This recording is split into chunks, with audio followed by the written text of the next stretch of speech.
안녕하세요. 여러분, 오늘 많은 분들이 정말 궁금해하시는 피부 하얘지는 방법에 대해서 제가 알려드리려고 해요. 어떤 유명한 연예인이 피코 레이저를 해서 하얘졌다고 하는데 저도 피코 레이저 하면 되나요? 이렇게 물어보시는데요. 여러분, 여기에 대한 답을 해드리기 전에 제 스타일 아시죠? 이번에도 원인부터 알고 예방 방법에 대해 알려드릴게요.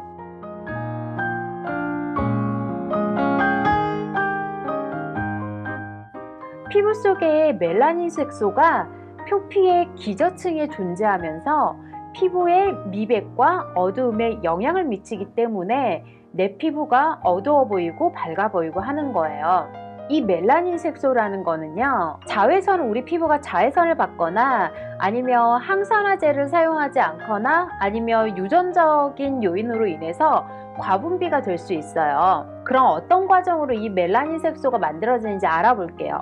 먼저 자외선 과다로 피부가 자극을 받게 되면요, 피부를 보호하기 위해서 우리 피부의 색소세포에 있는 멜라노사이드의 기능이 활성화돼요. 이 활성화되면서 멜라닌 색소 형성 효소인 티로시나제가 만들어져요. 그럼 이 티로시나제 효소가 멜라노사이트 안에 있는 단백질인 티로신과 결합을 해서 산화가 된다면은 이게 바로 우리 이렇게 반점 보이죠? 흑갈색인 멜라닌을 만들게 되고, 이 멜라닌이 기저층에서 각질층으로 올라오면서 피부가 검게 보이는 거예요. 기저층에서 멜라닌이 생성되어 각질층까지 올라오는데 걸리는 시간은요, 피부의 신진대사 시간은 30일, 28일에서 30일 정도 우리 신진대사 시간과 같아요. 멜라닌이 올라온다기보다는 우리 새로 만들어진 피부세포가 오래된 피부세포를 이렇게 밀어 올리는 거라고 볼 수 있어요. 그렇기 때문에 예를 들면 여름철에 태운 피부가 겨울이 되면 하얘진다는 거는 멜라닌이 분해된 것이 아니라 멜라닌이 들어있는 표면의 피부세포가 각질이 되어 떨어져 나가기 때문인 거예요. 즉, 자외선 차단제를 한 달 이상 꾸준히 바르면은 하루나 아침에 피부가 하얘지진 않지만 한 달 뒤에는 멜라닌이 없는, 이 색소가 없는 피부세포가 올라오기 때문에 피부가 점점 하얘지는 거예요. 자외선 차단제가 멜라닌을 만드는 자외선을 차단을 한다면은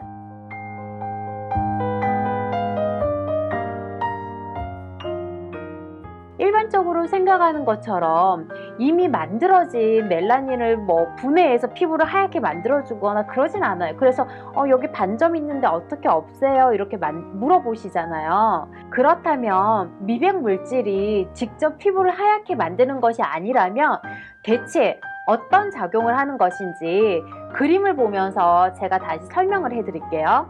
먼저 멜라닌 색소를 방지하는 화장품 성분에는 어떤 종류가 있을까요? 먼저 단계별로 알아볼 수가 있는데요. 피온피라든지 당나무 추출물, 알부틴, 알파비사볼, 유용성 감초 추출물, 이런 화장품 성분들은요, 아까 말했던 것처럼 멜라닌 색소 형성 효소인 티로시나제 효소가 활성화되는 것을 막아줘요.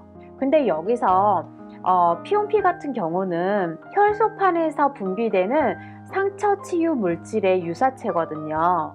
티로시나 효소 합성을 막을 뿐만 아니라 피부 조직의 콜라겐 합성에도 도움을 주고 성장인자 생성에 촉진을 시켜서 피부를 탄력 있고 건강하게 가꿔준 그런 효과도 있어요. 두 번째, 트랜자믹산, 이런 비타민C, 아스코빌 글루코사이드, 에틸 아스코빌에텔, 아스코빌테라이소파메이테이트, 이런 성분들은요, 이미 생성된 티로시나제 효소가 이 티로시닌과 합성하면은, 제가 뭐라고 했어요? 합성해서 산화가 되면은 갈색인 색소로 보인다고 했죠. 근데 이 두 가지가 만나서 합성되는 거를 막아주는 역할을 하는 거예요. 특히나 이 성분 중에 트란자믹산 10% 같은 경우에는 이 멜라닌 색소를 막는 그런 기미치료제 같은 걸로 병원에서 먹는 약으로도 처방해주는 되게 유명한 성분이에요. 그리고 비타민 C 같은 경우는 제가 이제 항상 말을 했지만 콜라겐 합성에 아주 좋다는 거, 아주 중요한 역할을 한다는 거 다들 기억하시죠? 그리고 최근에 미백물질의 대세라고 말할 수 있는 나이아신아마이드 들어보셨죠, 다들? 이 나이아신아마이드는요, 이미 생성된, 이미 갈색으로 변한 멜라닌 색소가 멜라노사이트에서 각질 형성세포로 넘어가는 단계를 억제를 시키는 거예요. 멜라닌이 실제 피부세포로 들어가는 그 마지막 단계를 막아주는 그런 성분인 거예요. 하지만 여러분, 제가 거듭 말하지만 가장 초기 단계에서 자외선을 막아서 모든 단계를 막아주는 게 가장 효과적인 거예요. 그렇기 때문에 이 자외선 차단제는요, 365일 정말 꾸준히 발라야 되는 거예요. 자외선 차단제 정말 여러 번, 100번을 말해도 정말 부족하지 않습니다. 여러분, 제가 화장품 선택할 때도 말했지만 무엇을 쓰든지 꾸준히 써야지 효과가 있다는 거 기억하시죠? 아무리 이렇게 멜라닌 색소를 방지하는 성분이라고 해도 꾸준히 쓰지 않으면 효과가 없어요. 그렇기 때문에 여자들은 이런 미백 관리는 평생 해야 되는 거예요.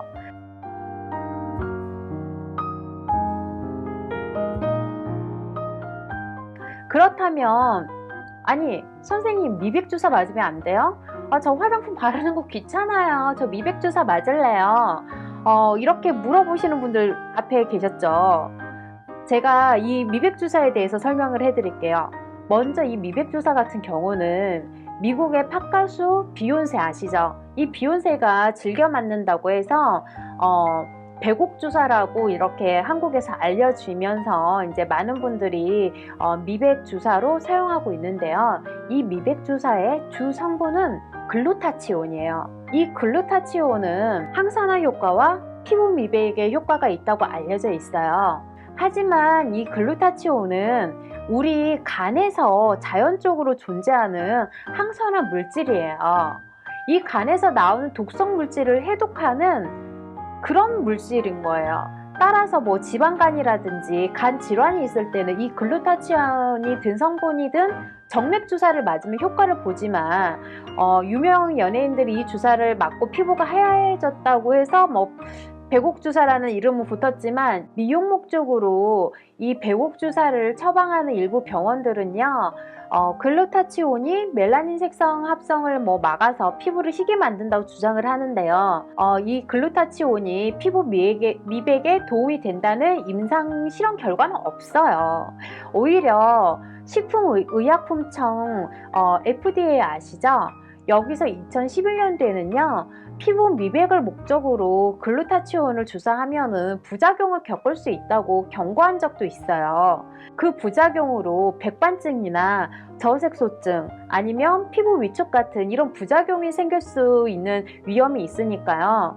정말 술을 많이 마셔서 간에 독이 필요한 경우 외에 미백 주사 중국에서 병원에서 보면은 10회, 100회 막 이렇게 엄청 많이 있잖아요. 100번은 맞아야지 하얘진다 이렇게 하는데 정말 이 미백 주사 함부로 맞으시면 안 돼요. 그리고 또 한 가지, 피코레이저도 많이들 물어보시는데요. 판빙빙이 피코레이저해서 얼굴이 하얘졌다, 판빙빙의 하얀 얼굴은 피코레이저 덕분이다, 이렇게 많이들 들어보셨죠? 하는데 제가 방금 앞에서 뭐라고 했어요? 얼굴에 생긴 색소도 제가 기저층부터 올라온다고 했죠. 그렇기 때문에 색소마다 올라오는 위치하는 위치가 다 틀려요. 그런데 모두에게 동일한 방법을 사용한다고 하면은 만족도가 다 다르겠죠. 피코레이저도 마찬가지예요. 이 레이저가요, 레이저 종류가 피코레이저도 피코웨이, 피코슈어, 인트라이튼 이렇게 레이저 종류마다 이 레이저가 들어가는 깊이가 다 틀린 거예요.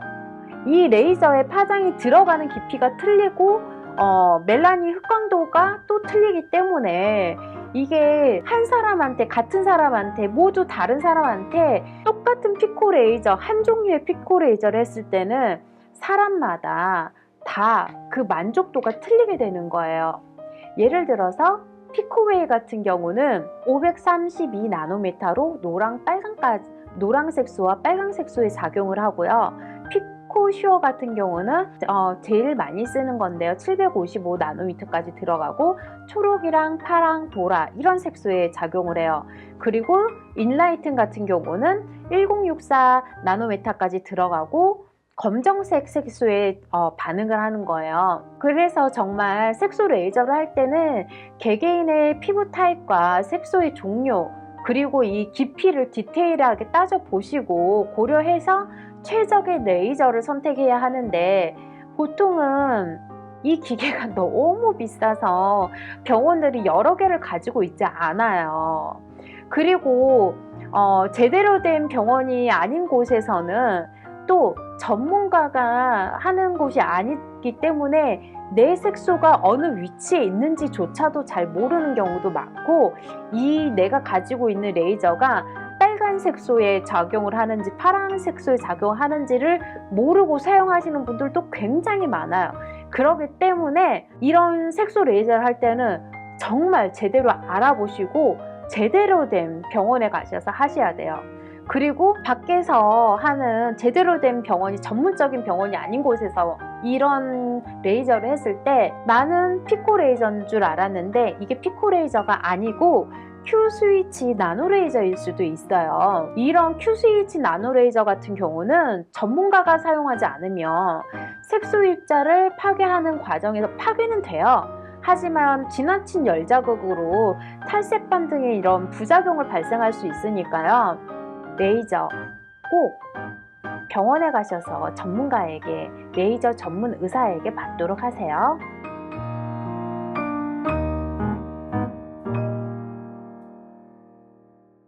그렇다면 피부 미백을 위해 반드시 지켜야 되는 5가지 요소 무엇일까요? 첫째, 자외선 차단제는요 365일 꼭 발라주시고요. 이 미백뿐만 아니라 자외선 차단제에 대해서는 제가 10강에서 여러분들한테 더 자세하게 그리고 또 어떤 자외선 차단제를 선택해야 되고 어떻게 발라야 되는지 제가 설명해 드릴 거예요. 그리고 두 번째, 멜라닌 색소를 방지하는 미용 제품을 꾸준히 사용해야 되고요. 정말 중요하다고 제가 각 성분마다 이 색소가 올라오는 거, 색소가 합성되는데 어떤 게 어떤 데서 차단이 되는지 확인하시고 꾸준히 사용하셔야 돼요. 예를 들어서 비타민 앰플 오늘 사용하고 내일 사용 안 한다, 효과 없는 거 아시죠? 꾸준히 제가 정말 왜 밤마다 사용하는데요. 정말 이 미백에 대한 제품은 꾸준히 사용하셔야 돼요. 날마다. 그리고 세 번째, 색소 레이저는요 꼭 병원에 가서 전문가에게, 왜냐면은 이 색소는 정말 전 세계적으로 완벽하게 치료할 수 있는 게 없어요. 네 번째, 활성산소 굉장히 안 좋죠. 충분한 수면과 적절한 운동으로 활성산소를 예방해서 우리가 색소세포를 자극하지 말아야 되는 거예요. 그리고 5번째, 이렇게 바르는 것도 중요하지만 제가 항상 말하지만 이너뷰티 굉장히 중요해요. 정말 먹는 거, 비타민C, 과일, 항산화 제품, 과일 같은 거, 야채 같은 거 먹는 거, 이런 이너뷰티도 굉장히 중요하답니다. 날마다 커피 마시고 날마다 수분 보충 안 하면서 얼굴이 반점이 올라와요. 당연한 거예요, 여러분. 여자들한테 정말 평생 숙제인 이 미백 정말 어려운데요. 얼굴이 하얘지는 거는 한 가지를 해서 되는 게 절대 아니에요. 얼굴이 하얘지고 싶으신 분, 얼굴이 맑아지고 싶으신 분은 정말 사소한 습관부터 내가 바르는 제품, 그리고 운동, 먹는 거, 정말 모든 거를 다 공통적으로 골고루 다 잘해야지만이 지켜질 수 있는 거예요. 여러분, 제가 왜 날마다 아침마다 자외선 차단제 꼭 바르고, 저 자외선 차단제 안 바르면 안 나가요. 절대 밖에 안 나가요. 그리고 밤에는 제가 비타민, 낮에는 저는 이제 탄력에 관련된 그런 재생 앰플을 바르는데, 저녁에는 저 비타민 앰플 꼭 바르잖아요. 왜 꼭 비타민 앰플 쓰고, 비타민 앰플 바른 다음에 제가 비타민 크림 바르고, 이거 아시죠, 여러분? 왜 바른지 이해 가시죠? 뭐든지 꾸준한 관리가 중요해요. 여러분들도 꾸준히 관리하시고 한다면은 맑고, 정말 누구든지 맑고 하얀 피부를 가지실 수가 있을 거예요. 그럼 어떻게 얼굴 하얘지는데 여러분 많이 도움이 되셨나요? 그리고 비타민 팩이라든지 녹차팩 같은 경우도, 그리고 오이팩 이런 것도 얼굴 하얘지는데 조금은 도움이 되기 때문에 여러분 사용해 보시고요. 그럼 저는 다음 시간에 더 좋은 내용으로 여러분들을 찾아뵙도록 할게요. 그럼 다음에 봬요. 안녕.